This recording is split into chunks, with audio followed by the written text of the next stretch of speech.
तो 17th question में average value of electric energy density in an EM wave is equal to what. तो average value of energy density निकालनी है। जो energy density है उसका formula half epsilon not E/RMS square है। उसने एवरेज पूछा तो हम यहाँ पर वर्ड क्या यूज़ करेंगे, E/RMS। कि वर्ड एवरेज है तो अगर मैं E यूज़ करता हूँ तो वो इंस्टेंटेनियस हो जाती है, अगर मैं E0 यूज़ करता हूँ तो मैक्सिमम हो जाती है, E/RMS यूज़ करता हूँ तो ये एवरेज वैल्यू है। और RMS वैल्यू E/RMS क्या है, E0/√2। क्योंकि आपको आंसर किस फॉर्म में गिवन है, E/RMS की फॉर्म में गिवन नहीं, आपको आंसर E0 की फॉर्म में है, तो आप E0 की फॉर्म में कन्वर्ट करके आंसर मार्क कर लेना। नहीं तो एनर्जी डेंसिटी का ही फॉर्मूला इलेक्ट्रोस्टैट से, ये वाला नहीं, किसी का नहीं है। तो ये तो फॉर्मूला तो ये है ना, देखो फॉर्मूला क्या है, half epsilon not E square. अब E की वैल्यू तो EM वेव में चेंज होती जाती है, और अगर E की वैल्यू चेंज होती जाती है तो हम क्या करते हैं, इसकी एवरेज वैल्यू पुट कर देते हैं, तो E/RMS पुट कर देते हैं। तो एक्चुअली ये फॉर्मूला है, ये एवरेज एनर्जी डेंसिटी का फॉर्मूला है। पर आंसर E0 की फॉर्म, ऐसा नहीं है कि तुम E0 पुट करोगे तो आंसर आएगा, ऐसा नहीं है। क्योंकि E0 पुट करने पे आंसर नहीं आएगा, आपको एवरेज निकालनी है, आपको मैक्सिमम नहीं निकालनी। हाँ E0 पे मैक्सिमम आ जाएगा। अच्छा ये पूछ रहे हो, अपना क्वेश्चन पूछ रहे हो, हाँ E0 पे मैक्सिमम आ जाएगा। पर उसने मैक्स नहीं पूछा, उसने एवरेज पूछा, तो मैंने E/RMS के साथ क्वेश्चन सॉल्व किया। ऐसे वो एवरेज ही पूछेगा। वैसे X rays are produce by jumping of B है electron from higher to lower energy जो है ऑर्बिट ऑफ एटम, तो हायर से लोअर जो है एक्सरेज है। Speed of EM wave in a vacuum depends upon source radiation, तो EM वेव की जो स्पीड है सोर्स पे डिपेंडेंट है। तो EM वेव की जो स्पीड है, देखो जब तक मीडियम चेंज नहीं होगा EM वेव की स्पीड विल रिमेन सेम। दुनिया की सारी EM वेव की स्पीड तो सेम ही रहती है। तो आपका जो कह रहे हैं speed of EM wave in vacuum depends on source radiation, source से क्या फ़र्क है, अगर मान लो कोई भी सोर्स है उसे EM वेव जनरेट कर दी और मीडियम वैक्यूम है तो उससे चेंज ही नहीं होना, हर EM वेव की स्पीड 3 × 10⁻80 तो है, बात खत्म। जब तक मीडियम चेंज ना हो चेंज नहीं होगा। Consider the following two statements regarding the linearly polarized plane electromagnetic wave। तो देखो ये हमने किया नहीं है प्लेन पोलराइज्ड इलेक्ट्रोमैग्नेटिक वेव, आप सिंपल इलेक्ट्रोमैग्नेटिक वेव के साथ आंसर देने की कोशिश करें। Electric field and magnetic field of equal average values, तो और दूसरा ऑप्शन है electrical energy and magnetic energy of equal average value. देखो E और B और ये सब एवरेज होते हैं, मतलब बराबर वैल्यूज भी होती हैं, जितना इलेक्ट्रिक फील्ड होता है उतना मैग्नेटिक फील्ड भी होता है। तो आपने बोथ आर ट्रू लिखना है इसमें।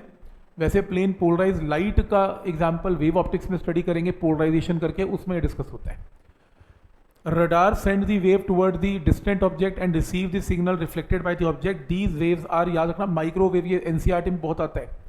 रडार के अंदर क्या यूज करते हैं, आपने माइक्रोवेव मार्क करना है प्लीज, इंपॉर्टेंट है।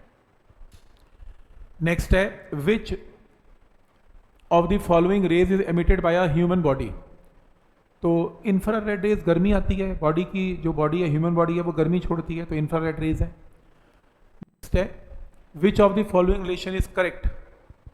तो हमने ये आज किया भी था, अभी लिखवाया भी मैंने, नहीं तो ऐसे देख लो क्या था फॉर्मूला। देखो C का ये फॉर्मूला चेक करो प्लीज, C का ये फॉर्मूला है।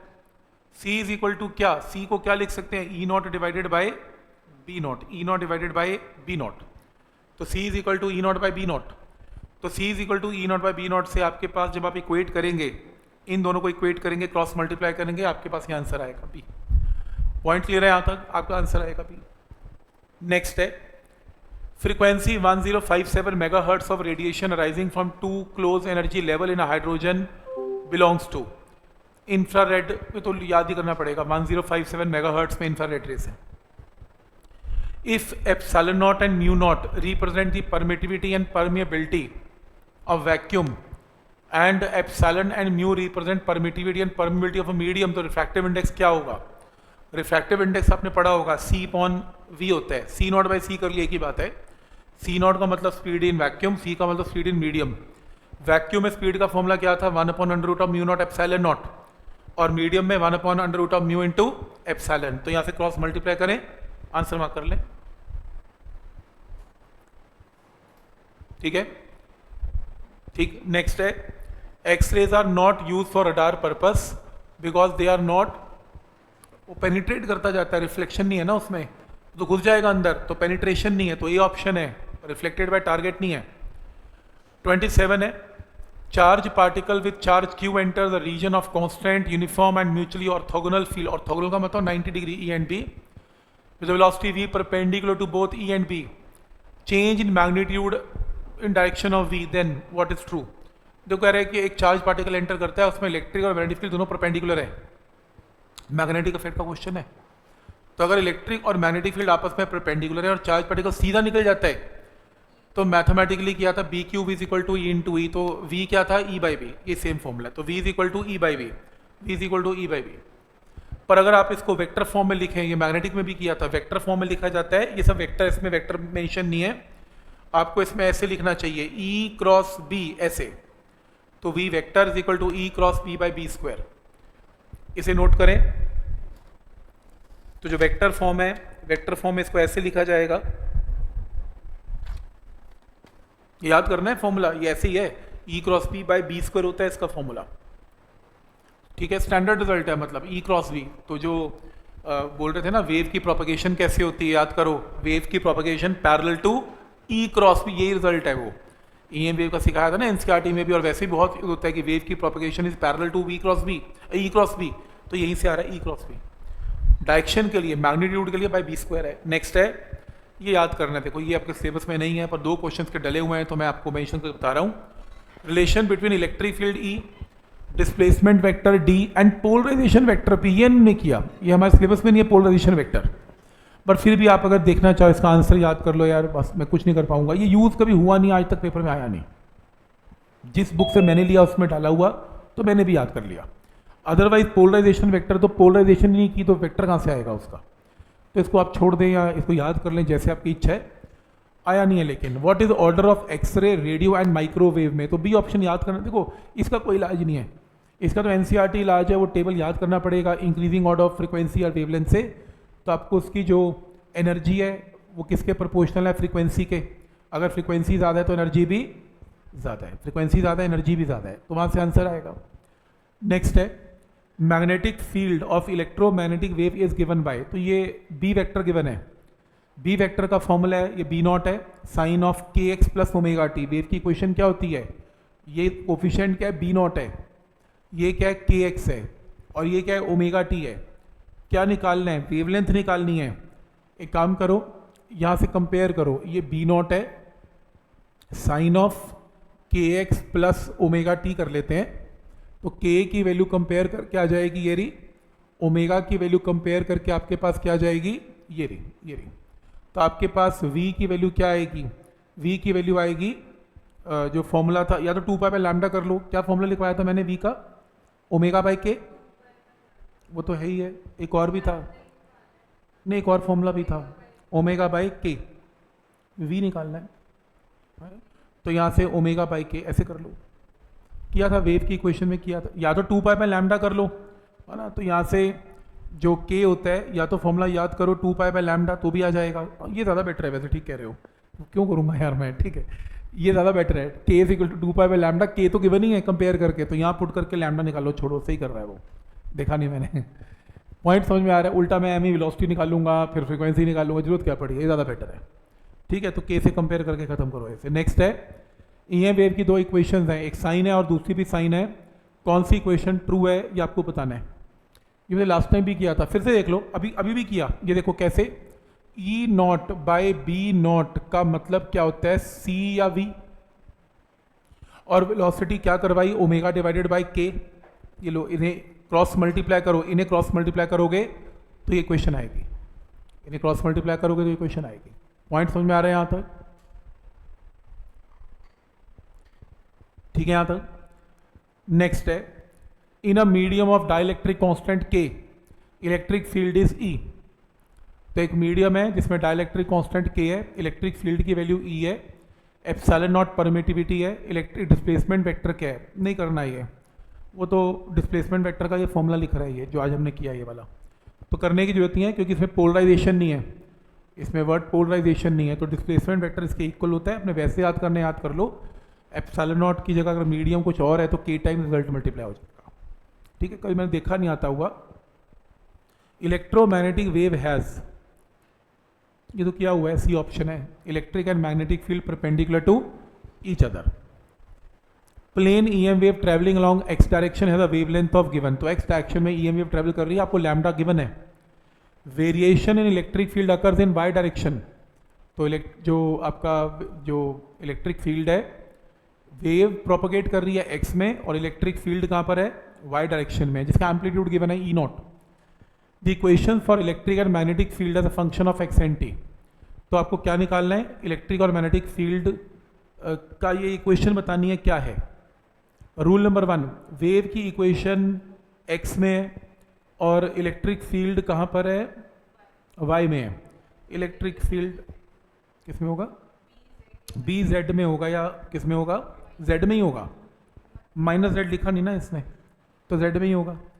तो बी इलेक्ट्रिक फील्ड वाई में होगा, जेड में होगा, वाई में होगा, ये तो नहीं हो सकता, ये भी नहीं हो सकता, इन दोनों में से आंसर है, इन दोनों में से आंसर, ठीक है। तो इन दोनों में से आंसर है। एक काम करना है इसमें आपको, नेक्स्ट कैसे चेक करना है इन दोनों में से, कैसे चेक करोगे, ये तो सारी वैल्यू सेम ही है ऑलमोस्ट, क्योंकि मेरा आंसर जो है या तो ये बनेगा या मेरा आंसर ये बनेगा। क्या चेक करूं,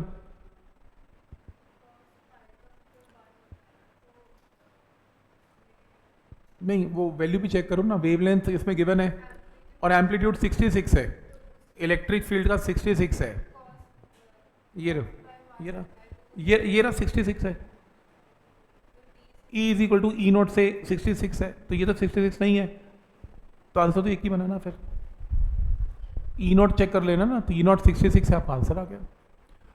पॉइंट समझ में आ रहा है कि क्या लॉजिक है इसमें, ठीक है। नेक्स्ट है, light wave is traveling along y direction if the corresponding E vector at any time is along x-axis, direction of B कहाँ पर होगा, Z में होगा, और कौन है, अच्छा माइनस Z भी ऑप्शन में, okay. Light wave is travelling along y direction, तो ये लाइट की wave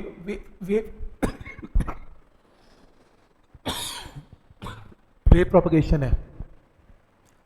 electric field at any time is along x axis, तो इलेक्ट्रिक फील्ड कहां पर है, एक्स एक्सिस है।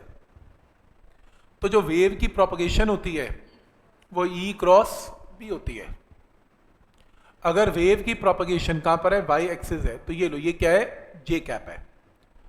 Electric field at any time is along x axis है, तो ये कहां पर है, ये आई कैप है, ये आई कैप है। मैं क्रॉस क्या करूं कि मेरे पास आंसर जे कैप आ जाए, आई क्रॉस क्या करूं कि आंसर जे कैप आ जाए, के कैप, तो आंसर क्या आएगा, के कैप, आंसर जेड एक्सिस, ठीक है। नेक्स्ट, ये शीट नहीं आपके पास, आप सीधा इसका आंसर ही देना है आपको।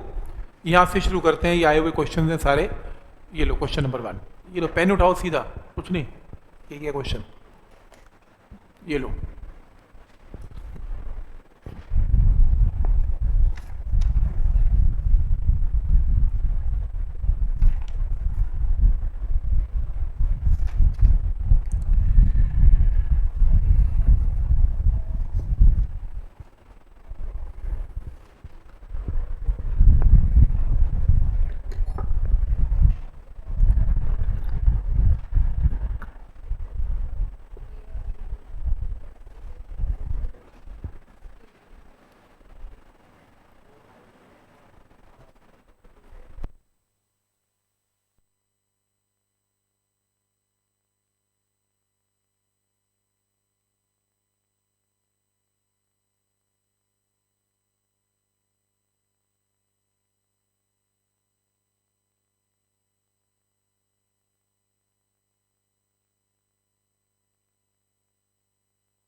Electric field in an electromagnetic wave is given by, electric field की ये वैल्यू आपको दी हुई है, मैग्नेटिक इंडक्शन निकालना है। रूल नंबर 1, जब बी का बी नॉट निकलेगा, देखो ना आपको इसका जो कोफिशिएंट है वो क्या दे रहा है, ई नॉट। आप सी को क्या लिखेंगे, ई नॉट बाय बी नॉट, तो बी नॉट की वैल्यू क्या आएगी, ई नॉट बाय सी। तो आप इसको ई नॉट बाय, ये देखो आंसर ये रहा 40 बाई सी, तो ये तो हो नहीं सकता ना, ये नहीं हो सकता, 40 तो नहीं हो सकता। इन तीनों में से आंसर है एक। तो दूसरा, आपका जो इलेक्ट्रिक फील्ड है उसकी डायरेक्शन कहाँ पर है, आई कैप है, तो बी वेक्टर आई कैप तो नहीं हो सकता, तो गया। तो बी वेक्टर कहाँ पर होगा, या जे होगा या के होगा। वेव की प्रोपगेशन कैसी है, जेड है, क्योंकि अंदर जो लगा हुआ है वेव प्रोपगेशन है जेड है। तो अगर ये जेड है ना, अगर ये जेड है और ये आई है, तो फिर क्या बचा, जे बच गया, खत्म हो गया। हिट एंड ट्रायल ही है, तो ये इसी बात से डन हो गया। कुछ याद तो कुछ करके जाना नहीं, हिट एंड ट्रायल मारे, चलो आंसर आ गया, डन हो गया, सही है। बस क्वेश्चन हो तो ऐसे ही हो, मैं तो कहता हूँ कमाल ही हो जाए फिर। ये लो next, alternating voltage of amplitude and frequencies applied directly across a capacitor. तो सी पता है, मैक्सिमम डिस्प्लेसमेंट करंट क्या होगा बोलो इसमें,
क्या किया, v पता है, एक्स सी निकाल लिया, v अपॉन एक्स सी निकाल लिया। हाँ, तो इसमें करंट के लिए क्या किया, जो भी इसमें वोल्टेज है कितनी है 40 यूज की, उसे मैक्सिमम डिस्प्लेसमेंट करंट बोला है, C D V by D T. Okay, तो इसमें सी की वैल्यू कितनी है और इनटू कितना डी वी बाई, हाँ ये भी सही, ये भी डिस्प्लेसमेंट करंट का फॉर्मूला है, क्योंकि आपको निकालना डिस्प्लेसमेंट करंट है। एक मिनट रुको रुको, आगे v की वैल्यू क्या पुट करूं, 40।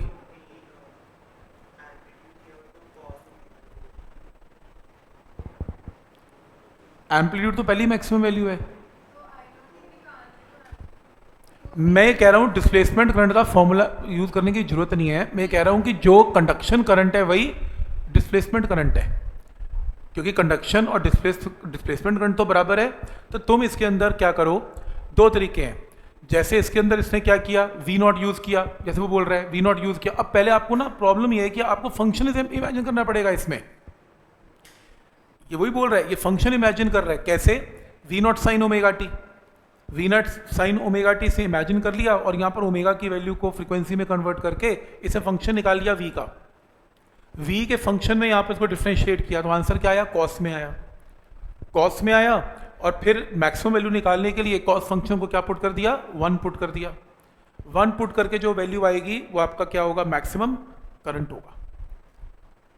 मैं ये पूछ रहा हूं कि क्या ये क्वेश्चन ऐसे आ रहा है E not by C omega से, मैं भी वही बोल रहा हूं, E not by X C, E not by 1 by C omega, यानी कि ये वाला नॉर्मल करंट क्या होता है, जो भी V not by X C या फिर V not by 1 by C omega, जो आप बोल रहे हो ये रहा। क्या इससे आंसर आ रहा है, आएगा, क्यों, क्योंकि कंडक्शन करंट और डिस्प्लेसमेंट करंट का मैग्नीट्यूड सेम है। तो ऐसा मत करें, आप ऐसा करें। मतलब जरूरी आपने डिस्प्लेसमेंट करंट निकालना है, आप वायर का करंट निकाल दो कैपेसिटर के अंदर से, एक ही बात है, ये ज़्यादा बेटर है।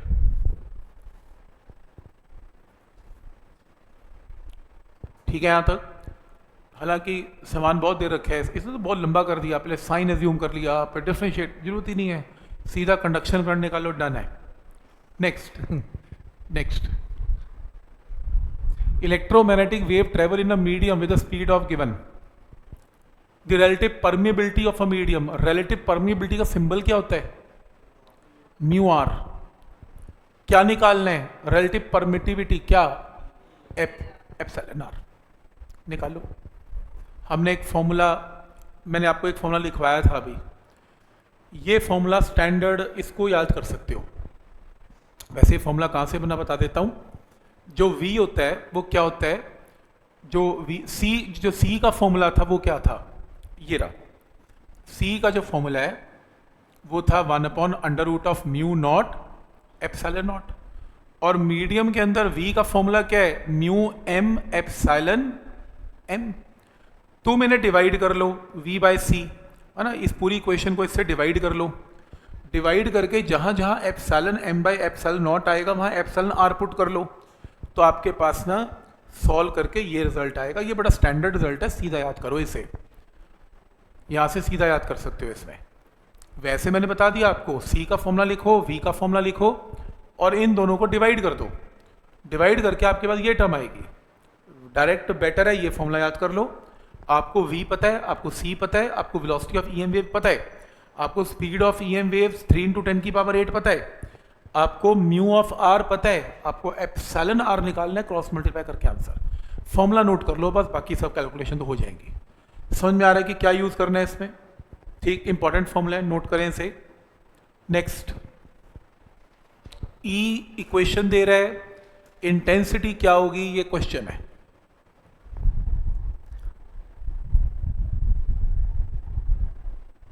मुझे हाँ, ऐसा ये E0 आ गया, यहाँ से कंपेयर करके E0 आ गया। आपको इंटेंसिटी निकालनी है। अब इंटेंसिटी का फॉर्मूला में याद है, एनर्जी डेंसिटी को C से मल्टीप्लाई करें तो ½ × एप्सिलॉन नॉट E0² × C। तो आपको इस क्वेश्चन में E0 पता है कोफिशिएंट, आपको C पता है, एप्सिलॉन नॉट पता है, इंटेंसिटी आएगी। कुछ नहीं है, फॉर्मूला बेस्ड क्वेश्चन है। समझ में आ रहा है यहाँ तक? EM वेव स्कोरिंग चैप्टर है, इसमें सिर्फ फॉर्मूला 3-4 फॉर्मूला पता होने चाहिए, बाकी तो फ्री का ही क्वेश्चन है इसमें। आज में पता लग ही जाएगा, 50 क्वेश्चन करने हुए पता लग जाएगा कि इस साल पेपर में आएगा क्या। एकदम पैटर्न रेपिटेशन पैटर्न है, टोटल रिपीट है। देखो नेक्स्ट,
वैक्यूम लेना चाहिए।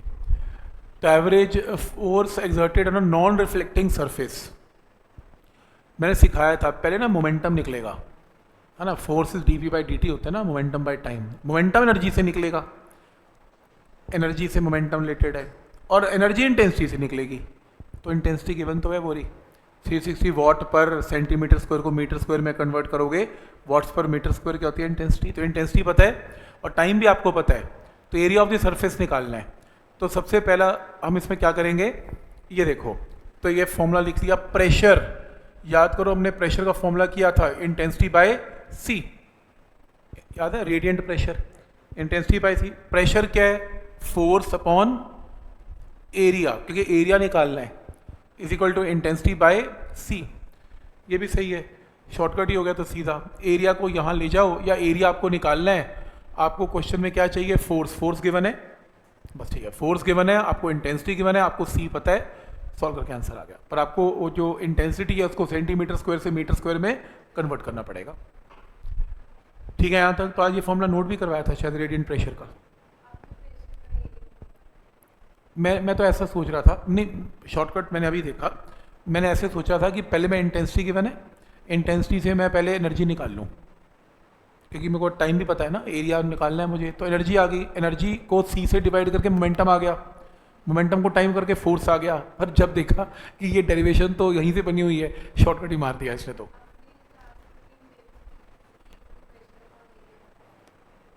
वो पावर बाय एरिया है, प्रेशर नहीं है।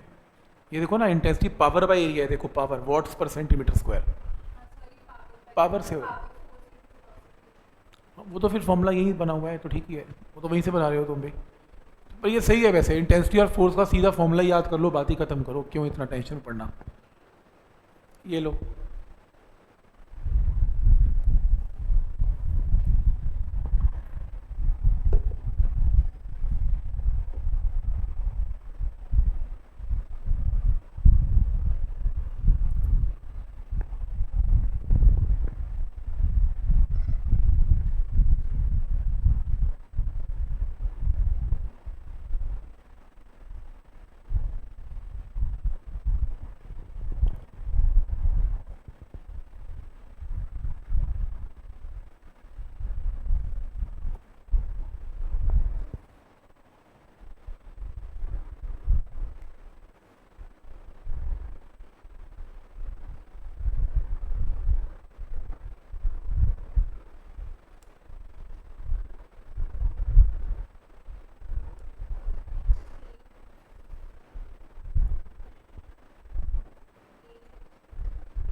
ए है, ए है, हाँ।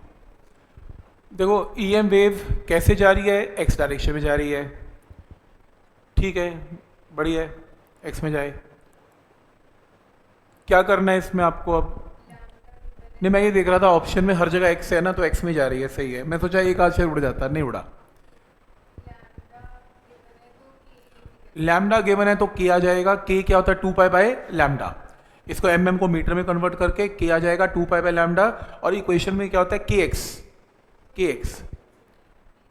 तो के एक्स में पहले के निकाल लो और इसे ओपन करो दोनों को ना, मल्टीप्लाई करके, ऑब्वियसली इसका कोफिशिएंट ही है, एक ही बात है। तो मैच करो, के की वैल्यू ए ऑप्शन आ रही है, पाई बाय 2 इंटू, तो बाकी तो ए आ रही है, फिर बाकी तो आएगी नहीं, बात ही खत्म, आंसर आ गया, डन हो गया। और वैसे भी यार एक बात बताओ, 2 पाई बाय लैम्डा के है, तो लैम्डा क्या होगा? 2 पाई बाय लैम्डा। लैम्डा का मतलब क्या है? 4 इंटू 10 की पावर -3, जो ऊपर आके क्या बनेगा? 10 की पावर 3। एक में ही है 10 की पावर 3, बाकी में तो है भी नहीं, करोगे क्या इसका? तो आंसर ए है। ये तो बनाने वाला बहुत ही कुछ ज़्यादा आसान बना गया। नेक्स्ट, और सोल्यूशन बनाने वाला तो और भी देख लो क्या करे जा रहा है, छोड़ो। नेक्स्ट, हो गया question. Magnetic field and a plane electromagnetic wave is given by this equation. इस इक्वेशन के अंदर बोलो ये क्या है? B not. ये एक्स का कोफिशिएंट क्या है? के। और ये कोफिशिएंट क्या है? Omega. Corresponding electric field will be equal to what? तो सी का मतलब क्या होता है? E not divided by B not. आपको क्या निकालना है? E not. तो ई नॉट क्या होगा? बी नॉट इंटू सी। फिर तो ये वैसे ही हो गया सॉल्व। ये तो सारे डिफरेंट हैं। मल्टीप्लाई करना जरा, इसको मल्टीप्लाई करना सी के साथ। 10.5 है कि 105? 105 है, तो फिर देख लो एक बार आंसर क्या है डी का। लो, ये तो कुछ भी नहीं करना है इसमें, खत्म ही हो गया। कोफिशिएंट ही पता लग गया, और क्या चाहिए बताओ? ऐसे ही क्वेश्चन आ जाए, मैं कहता हूँ पेपर में। Next.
capacitor has a capacitance of, क्या given है, C.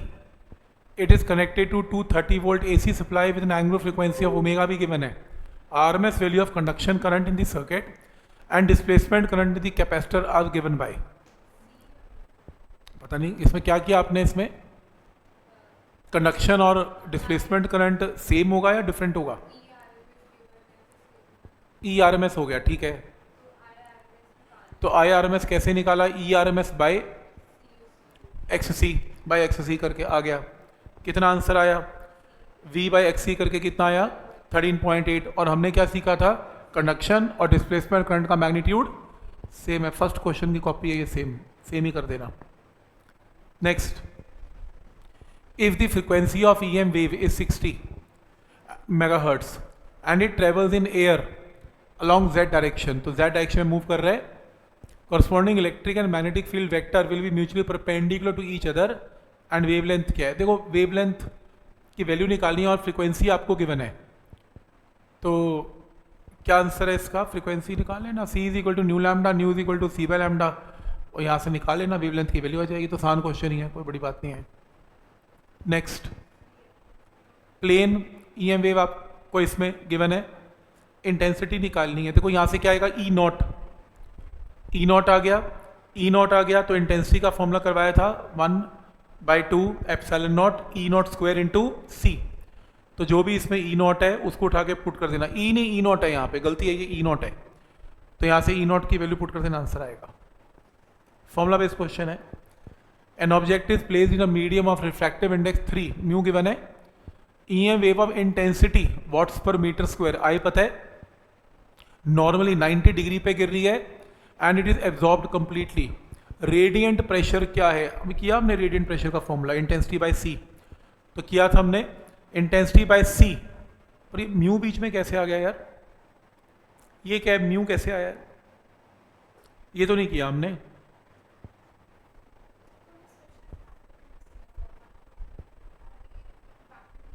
हमने वैक्यूम के लिए किया फॉर्मूला, राइट. वैक्यूम के लिए फॉर्मूला क्या था? आई बाई सी. और अगर वैक्यूम नहीं है तो रिजल्ट को किससे मल्टीप्लाई करना पड़ेगा? म्यू से. यार इसे नोट कर लो प्लीज. अगर वैक्यूम नहीं है, देखो ना, वो तो करना ही पड़ेगा, क्योंकि देखो इंटेंसिटी बाई वी हो जाएगा, डिनोमिनेटर सी की जगह वी हो जाएगा, और वी को सी की फॉर्म में कन्वर्ट करने के लिए म्यू से मल्टीप्लाई करना पड़ेगा. वैसे याद करना है कर लो, नहीं याद हो रहा तो वो तो याद कर ही लो, इंटेंसिटी बाई सी, सी की जगह वी कर देना, और v की वैल्यू को आप c की फॉर्म में कन्वर्ट वैसे ही कर सकते हैं. क्या ये पॉइंट यहां तक क्लियर है? सही है, रिफ्रैक्टिव इंडेक्स है. नेक्स्ट है,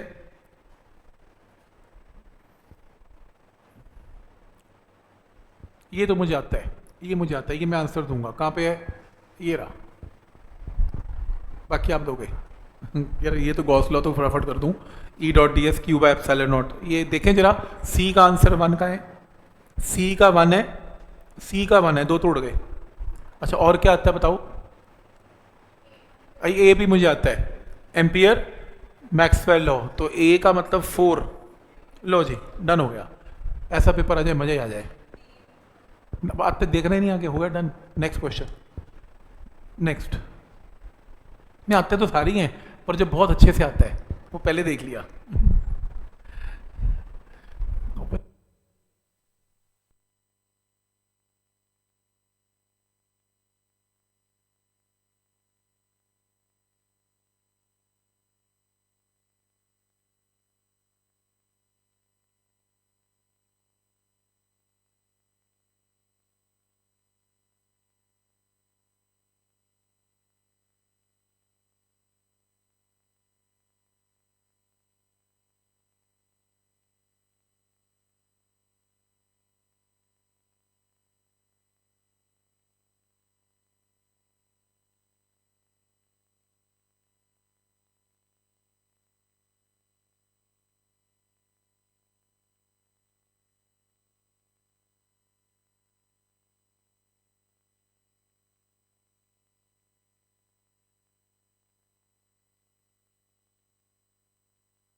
वेव फ्रीक्वेंसी गिवन है, एक्स डायरेक्शन में मूव कर रही है, इलेक्ट्रिक फील्ड जे में है, मैग्नेटिक फील्ड की वैल्यू क्या होगी? सबसे पहले आपको अगर ई की वैल्यू पता है तो C is equal to E divided by B, तो ई पता है, सी पता है, सॉल्व करके क्या आएगा?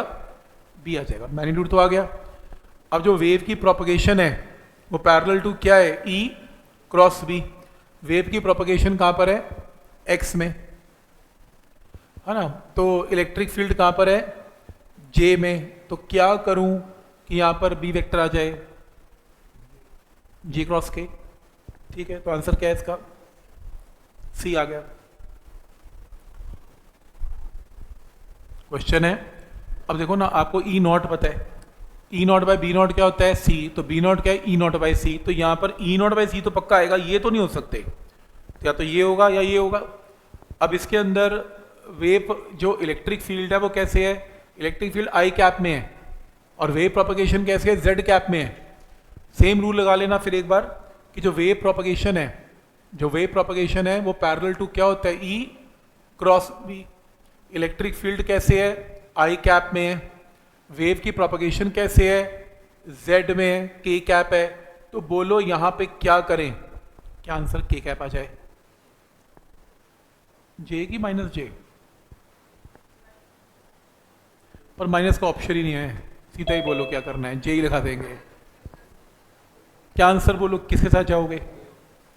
ए के साथ जाओगे, इसलिए क्योंकि अंदर का फंक्शन थोड़ा चेंज होता है, तो प्लस थोड़ी ना हो जाएगा, आंसर किस में आएगा? माइनस में ही आएगा, तो माइनस में लगाओ।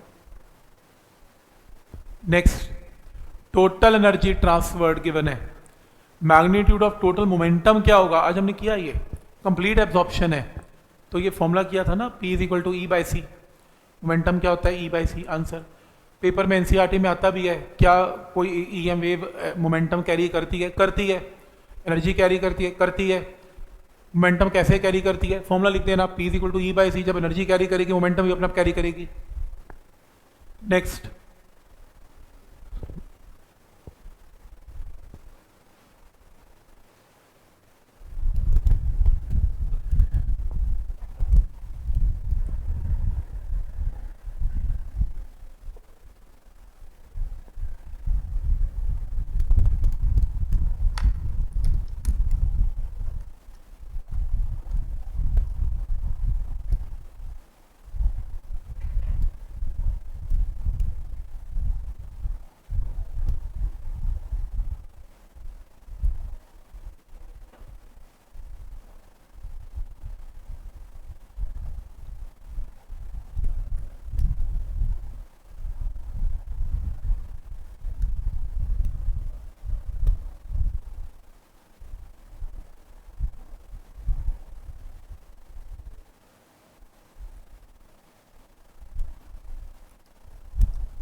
in a plane EM wave, electric field oscillates sinusoidally at a frequency of, frequency पता है, एम्पलीट्यूड पता है, ई नॉट पता है, total average energy density of EM wave क्या होगी? इसका फॉर्मूला है, एनर्जी डेंसिटी का फॉर्मूला किया है, half epsilon not E square. तो लगा लेना फॉर्मूला। ई की वैल्यू कितनी गिवन है? 50। ठीक है, 50। चलो इसको तो कर, थ्योरी है ये तो, चलो ये करना। ई नॉट पता है, बी नॉट पता है, ratio of average electric energy density to average magnetic energy density की रेशियो क्या है? 1:1। आधी एनर्जी इलेक्ट्रिक है, आधी एनर्जी मैग्नेटिक होती है, तो 1:1 आंसर है इसका। ओह, ये तो सॉल्व करने बैठ गया, हमने डेरिवेशन की हुई है 1:1। Next, energy density associated with electric field and magnetic field, E और बी क्या होगी? ये तो फॉर्मूला ही पूछ रहा है मेरे को लगता है। क्या आंसर है? ये तो नहीं हो सकता, इन दोनों में से है। हाँ यही है, ये नीचे हो गया। ठीक है, डन। बी फॉर्मूला पूछ लिया। कौन सा ईयर का पेपर है ये? 2023 में। Next, the energy of E M wave contained in a small volume oscillates with, बताया था टाइम पीरियड हाफ हो जाता है एनर्जी का, टाइम पीरियड T/2 होता है ना ऑसिलेशन, अगर T है तो टाइम पीरियड एनर्जी का T/2 है। तो क्या आंसर है बी। हाँ, तो डबल फ्रीक्वेंसी हो गई ना, टाइम पीरियड आधा हो गया, फ्रीक्वेंसी डबल हो गई। तो एनर्जी का टाइम पीरियड हमेशा T/2 होता है, टाइम पीरियड आधा और reciprocal of time period is frequency, तो frequency double.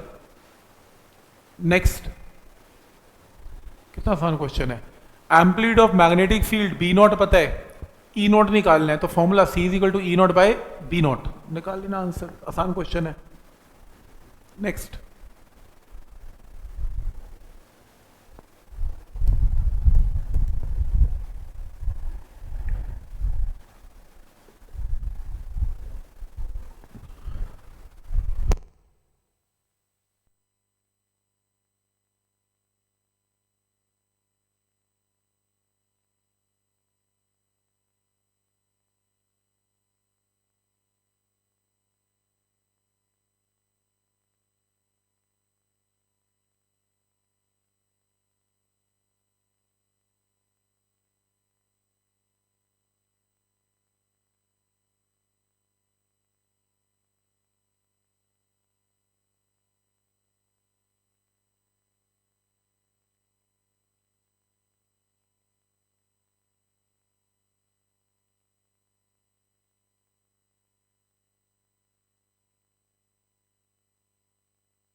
Field in E M wave is given by this equation, तो क्या गिवन है ई नॉट, क्या निकालना है, energy content in a volume, तो क्या निकलेगी पहले एनर्जी डेंसिटी।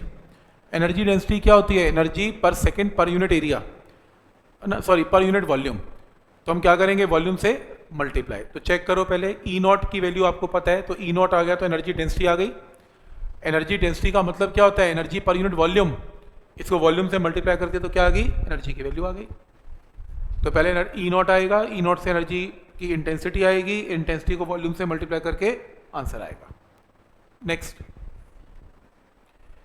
तो नेक्स्ट जो है plane E M wave of frequency 20, free space है एक्स डायरेक्शन में, at a particular space electric field given है, तो बी निकालना है। रूल नंबर 1, ई नॉट पता है तो बी नॉट तो आ ही जाएगा, तो बी नॉट का कोफिशिएंट आ गया। और बी की डायरेक्शन कैसे पता लगेगी, सेम रूल, वेव प्रोपगेशन क्या होती है, E vector cross B vector.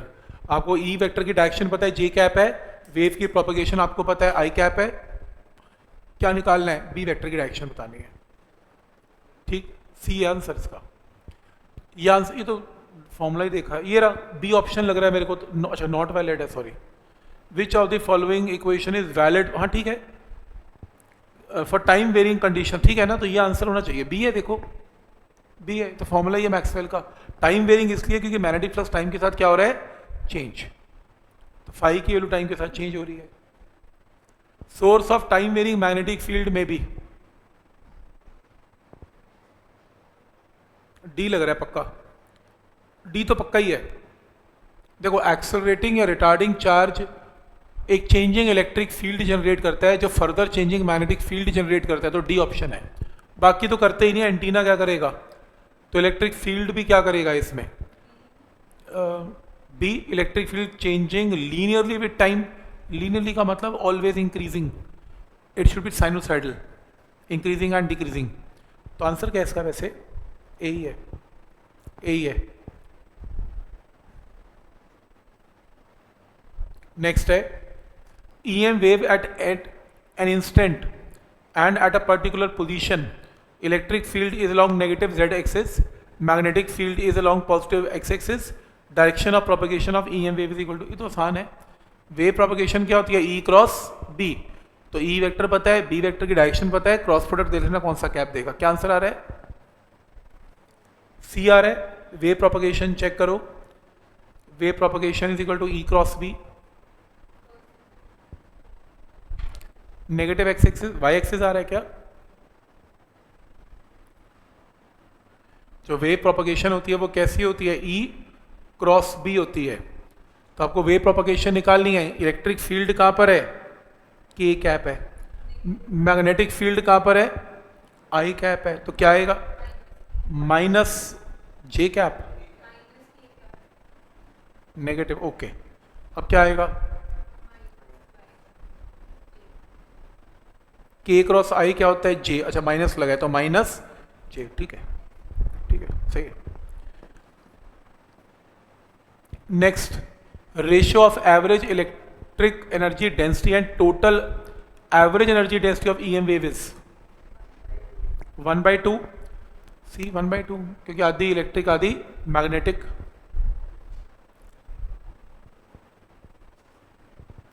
के कैप इलेक्ट्रिक फील्ड है, मैग्नेटिक फील्ड की डायरेक्शन बतानी है क्या होगी,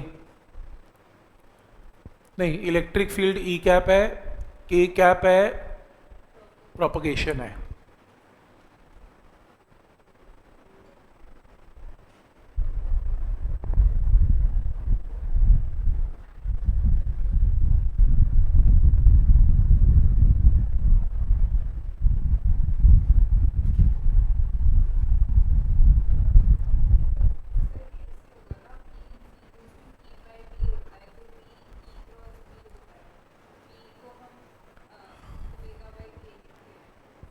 नहीं तो इसमें तो डायरेक्शन ही हो जाएगा ना, इसमें तो ऐसे कर लिया कि के जो मैग्नेटिक फील्ड है, तो ये याद करना पड़ेगा ना।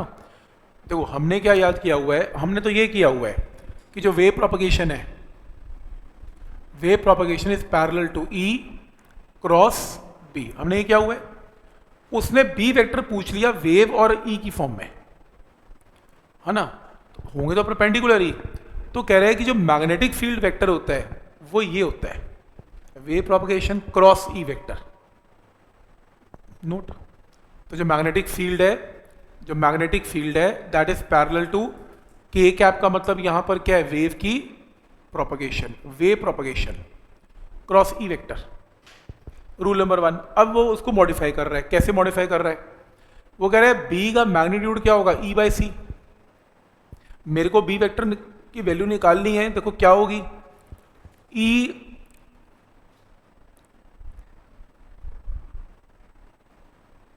ठीक है, B vector is equal to B का मैग्नीट्यूड, B वेक्टर B का मैग्नीट्यूड और इनटू क्या, into direction of B। Direction of B में ऐसे कैसे लिखा, ये K कैप है, ये E कैप है, ये K कैप है, a vector divided by its magnitude, तो ये डायरेक्शन है B की, ये पीछे लगा दी, ठीक। नेक्स्ट है, अब आपके पास क्या आया, E से E क्या कर दिया, कैंसल, क्या बना, K cap E vector, K cap E vector by C। अब स्पीड क्या होती थी, याद करो, ओमेगा बाई के, तो इसकी जगह ओमेगा बाई के ऊपर आ गया। अब मुझे पता है K इंटू के कैप क्या है, K वेक्टर, आंसर याद कर लो यार, K vector cross omega, E vector by omega होता है, B वेक्टर का फॉर्मूला है ये, B वेक्टर का सीधा मार्क कर देना, K vector cross E vector by omega.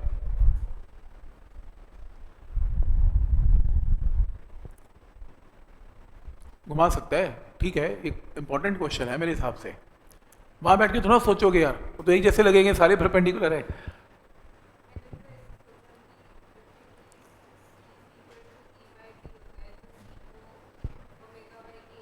आगे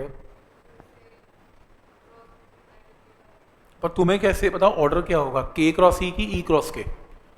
अब ये फैक्टर तो याद ही करना पड़ेगा ना।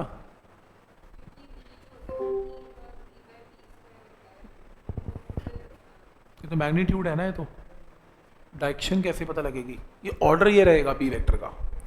या तो ऐसे करो, वेव प्रोपगेशन ई क्रॉस बी होता है, मन में मान लो एक आई है, जे है, के है, ऑर्डर चेंज करके देख लो उससे, हिट एंड ट्रायल। कोई भी तीन डायरेक्शन मान लो, ई वेक्टर की, बी वेक्टर की, वेव की, और फिर वहां से चेक कर लो कि किसको क्या करेंगे आंसर सही बैठेगा। तो और क्या क्या करेंगे? ऐसे तो ऑर्डर ढूंढ नहीं पाएंगे ना कि के क्रॉस ई क्यों है, वेव प्रोपगेशन क्रॉस ई क्यों है, ई क्रॉस वेव प्रोपगेशन क्यों नहीं है?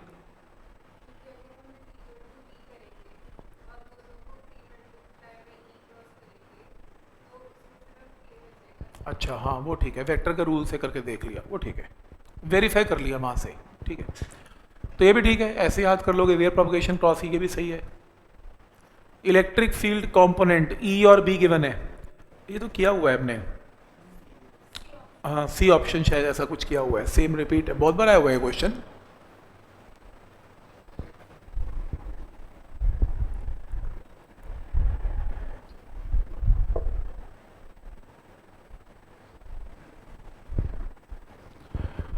N E M wave is transporting energy in a negative Z direction, ठीक है, एनर्जी यानी कि वेव प्रोपगेशन नेगेटिव जेड में है।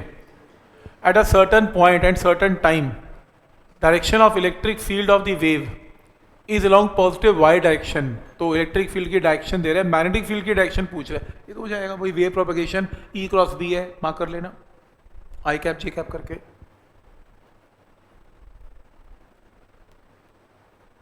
थ्योरी का क्वेश्चन है ये, देखना।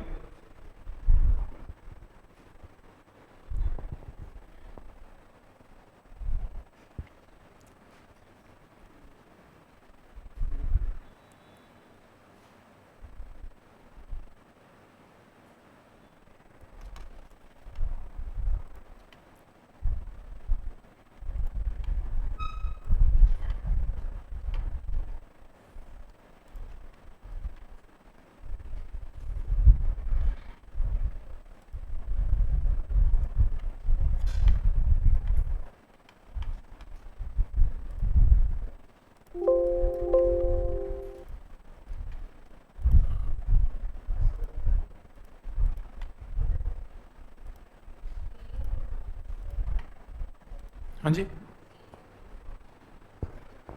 ए है, तो ठीक है ना। एनर्जी क्या होगी, पावर इनटू टाइम। पावर क्या होता है, एनर्जी बाय टाइम। तो यहां से क्या आ गई, एनर्जी आ गई। एनर्जी को किससे डिवाइड करे, सी से, तो क्या वैल्यू आ गई, मोमेंटम की। फॉर्मूला है।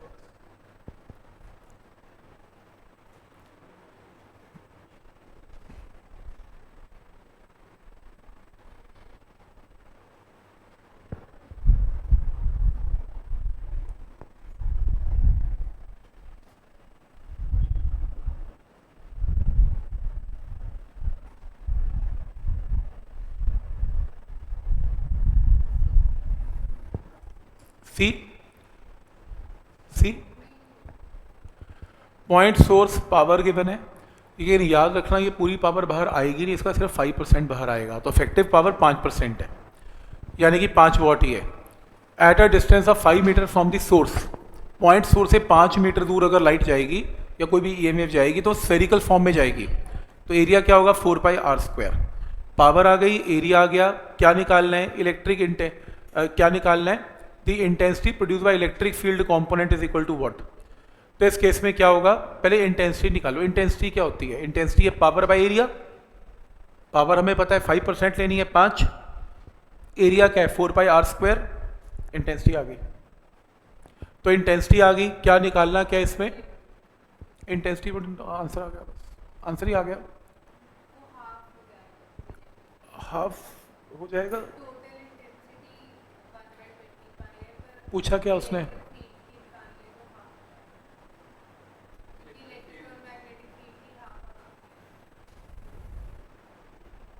हाँ, क्योंकि यहाँ से बल्ब की इस फॉर्मूले से टोटल इंटेंसिटी निकलेगी, राइट, जो कि आधी इलेक्ट्रिक आधी मैग्नेटिक है, इसको हाफ भी करना पड़ेगा, सही कह रहे हैं।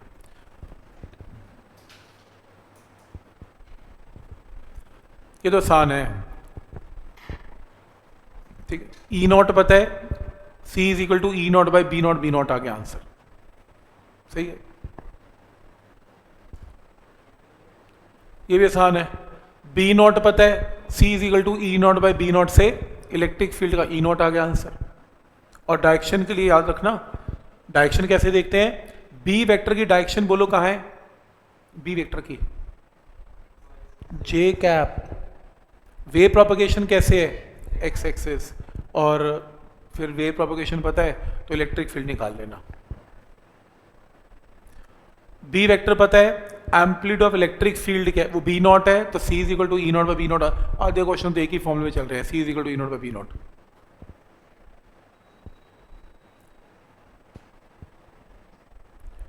यहां से ई नॉट आ गया, ratio of electric force to magnetic force. अब इलेक्ट्रिक फोर्स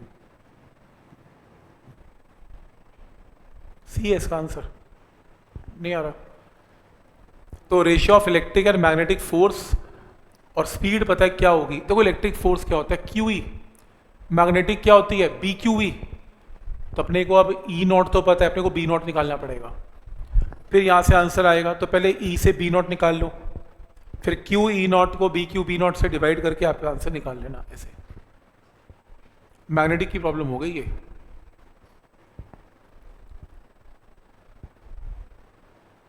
ये लो 39 देखना, ये वाला, इस क्वेश्चन का आंसर।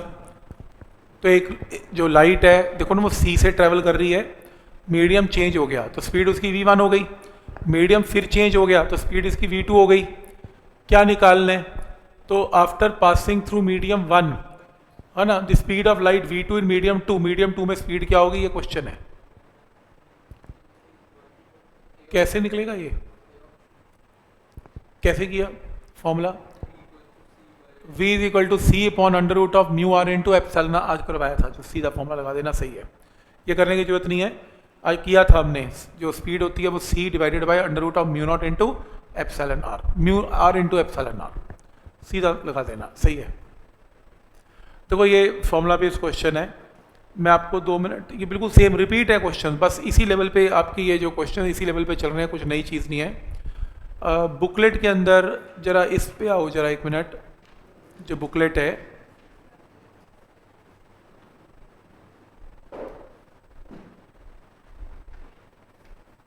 ये लो, ये ना 2018 और 19 का पेपर टफेस्ट पेपर बना हुआ है पूरे, मतलब पिछले 10-15 साल, जब से जेई मेन चल रहा है ना, 18-19 का पेपर जब भी आपके रास्ते में आएगा ना, आपको टफ लगेगा, बहुत टफ नहीं, बहुत टफ लगेगा। देख लेना ईयर कौन सा है, उनमें से कुछ क्वेश्चंस का सैंपल है ये, ताकि वैसे आया तो नहीं, उसके बाद तो नहीं आया ऐसा पेपर, पर फिर भी मैंने बताया हुआ है कि यार इसका 2-4 क्वेश्चन डाउट आ सकते हैं, तो वो बता रहा हूँ, ठीक है। मेडिकल में मुश्किल है वैसे, फिर भी सुन लो। Monochromatic beam of light has a frequency given and wave की प्रोपगेशन गिवन, तो ये वेव की प्रोपगेशन है, I cap plus J cap by 2 wave propagation है। It is polarise along K direction, आगे the acceptable form of magnetic field is equal to what. अब देखो ना, प्रॉब्लम ये है कि इसकी 4 ऑप्शंस गिवन होंगी, 4 ऑप्शन में बाकी सब ठीक है, एक ना आर वेक्टर गिवन होगा। ऐसे तो बहुत सारी ऑप्शंस हैं, पर इसके अंदर क्या गिवन है, आपको आर वेक्टर गिवन है, ये सबसे बड़ी प्रॉब्लम क्रिएट करता है। अब इसके लिए एक और चीज़ मुझे बतानी है इसमें, इस क्वेश्चन को करने से पहले 1 सेकेंड और, एक ना फॉर्मूला लिखा हुआ था इसमें, 1 सेकेंड, हाँ पहले ये वाला क्वेश्चन करेंगे यार, सॉरी ये वाला करेंगे, फिर उसको करेंगे। EM wave is represented by electric field. देखो ईएम वेव की ना इक्वेशन चेंज कर दी उसने, आर वेक्टर तो बाद में लेके आएंगे, पहले इसको देख लो। कह रहा है ईएम वेव की इक्वेशन गिरी। अब प्रॉब्लम यह है कि हमने ईएम वेव की इक्वेशन कभी देखी भी नहीं है, नया फॉर्मेट ले आया ईएम वेव की इक्वेशन का।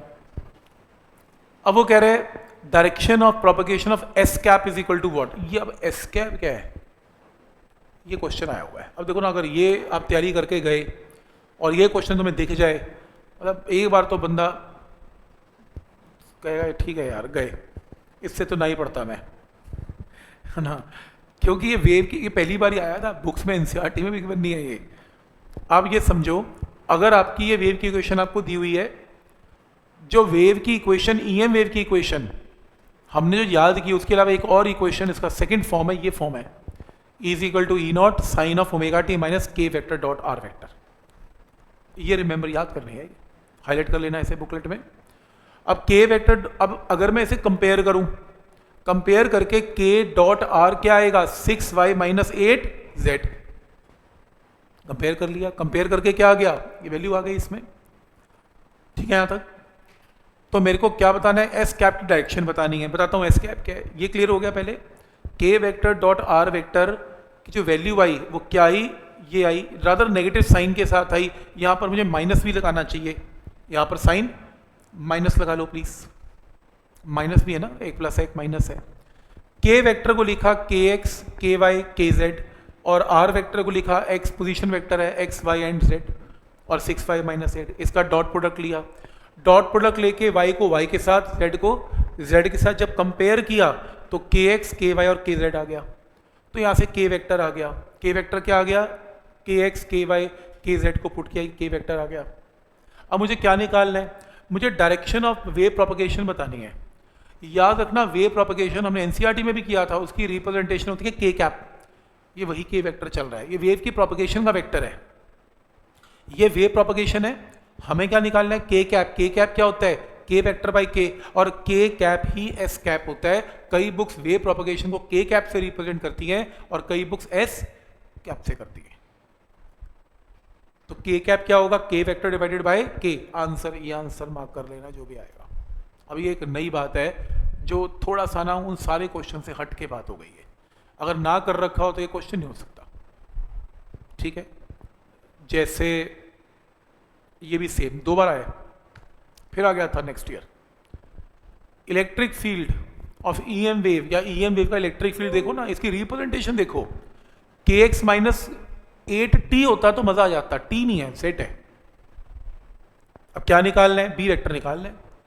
अब मेरे को ई वेक्टर ये गिवन है, ई वेक्टर गिवन है। स्टैंडर्ड फॉर्म में जो ई वेक्टर होता है वो क्या होता है, वो होता है E naught cos of omega t plus K vector dot R vector किया जो आज हमने। लेकिन हमारे पास ये इक्वेशन है, हमने क्या किया, इसको कैसे लिखा, 6i cap plus 8k cap और x i cap z k cap, जानबूझ के x और z की फॉर्म में लिखा।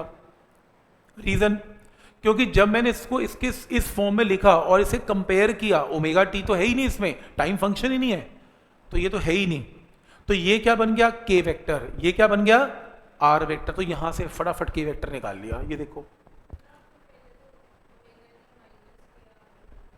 वो तो प्लस का माइनस क्या फर्क पड़ता है उसमें, उससे तो फर्क नहीं पड़ता ना, चलो वो तो है ही नहीं, छोड़ो। तो के वेक्टर की वैल्यू निकाल ली। अब के वेक्टर आ गया, ये क्या है, वेव प्रोपगेशन। अपने को क्या चाहिए, बी वेक्टर, अपने को बी वेक्टर लिखना है। अब बी कैप क्या होता है, आज किया था हमने, के कैप क्रॉस ई कैप, आज किया था हमने, ठीक। अब अपने को क्या करना पड़ेगा, के वेक्टर हमारे पास है, ई वेक्टर की जो वैल्यू है, ई वेक्टर कितना चेक करना, 10j कैप, मैग्नीट्यूड क्या है 10j कैप। तो मैंने क्रॉस प्रोडक्ट लिया के क्रॉस ई का, क्योंकि जो बी वेक्टर निकालना है तो के क्रॉस ई का आएगा। तो यहां से जब क्रॉस प्रोडक्ट लिया, क्रॉस प्रोडक्ट लगा के जो आंसर आया वो बी वेक्टर आया। अपने को क्या चाहिए, बी कैप। बी कैप के लिए यूनिट वेक्टर लिया और मैग्नीट्यूड तो आप निकाल ही लोगे, उसके पीछे ये कैप लगाना है। यार मुझे ये पेपर में आएगा तो कोई क्या करेगा यार, क्रॉस प्रोडक्ट भी चेक कर रहा है, पता नहीं क्या कुछ, ये तो मतलब लेवल था यार, ये लोगों से इतनी जल्दी से अटेम्प्ट नहीं हुआ था पेपर, आपके सामने ही तो है यार, क्या मतलब कहाँ से ढूंढ के ला रहा है क्वेश्चन। पर मैंने एंड में इसलिए बताया कि रेगुलर उसके बाद आए नहीं, ये लेवल फिजिक्स में दोबारा नहीं आया 19 के बाद, 20, 21, 22, 23, 24, 25, है ना। तो मतलब उसके बाद ये जो पेपर बनता था ये सीबीएसई वाले बनाते थे, ये उनके अंडर था।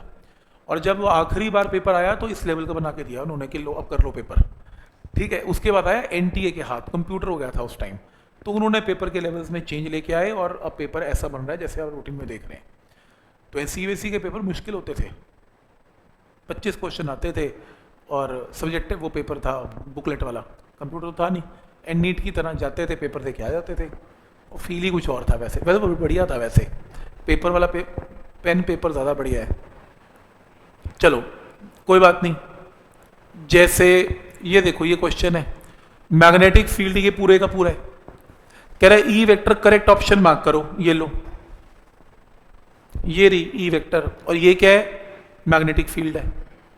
अब मैग्नेटिक फील्ड का बी नॉट तो पता है, बी नॉट पता है, यहां से ई नॉट आ जाएगा।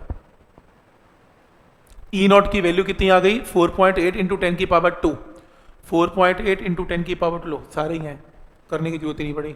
नेक्स्ट है ई वेक्टर की डायरेक्शन देखो। अब डायरेक्शन के लिए ई वेक्टर जो है वो कैसे है, जेड कैप में चल रहा है, वेव प्रोपगेशन जेड में है, वेव प्रोपगेशन जेड में है, लो ये सारी जेड में है। अब तो कुछ करना नहीं पड़ेगा भाई, बी वेक्टर निकालना ही पड़ेगा, बी कैप निकालना ही पड़ेगा। अब क्या करना पड़ेगा आपको, ई डायरेक्शन ऑफ बी वेक्टर, देखो आप निकाल नहीं पाएंगे, इसका क्रॉस प्रोडक्ट लंबा करना पड़ेगा। आपको यहां से पता क्या है, बस आप ये देख लो, आपको बी वेक्टर की डायरेक्शन पता है 2i cap plus J cap, और आपको ई वेक्टर निकालना है। आपको वेव प्रोपगेशन पता है, वेव प्रोपगेशन कहां पर है, के कैप। हिट एंड ट्रायल है, तुम पहले बी वेक्टर लो ई वेक्टर लो, तो E vector cross B vector लो, बी वेक्टर तो पता है, ई वेक्टर उठाओ ऑप्शन में से, मान लो ऑप्शन नंबर पहले 1 उठा लो, ऑप्शन नंबर 1 में यहां पुट करो, इसका क्रॉस प्रोडक्ट क्या आना चाहिए, के कैप, जिसका आ गया के कैप वो आंसर है।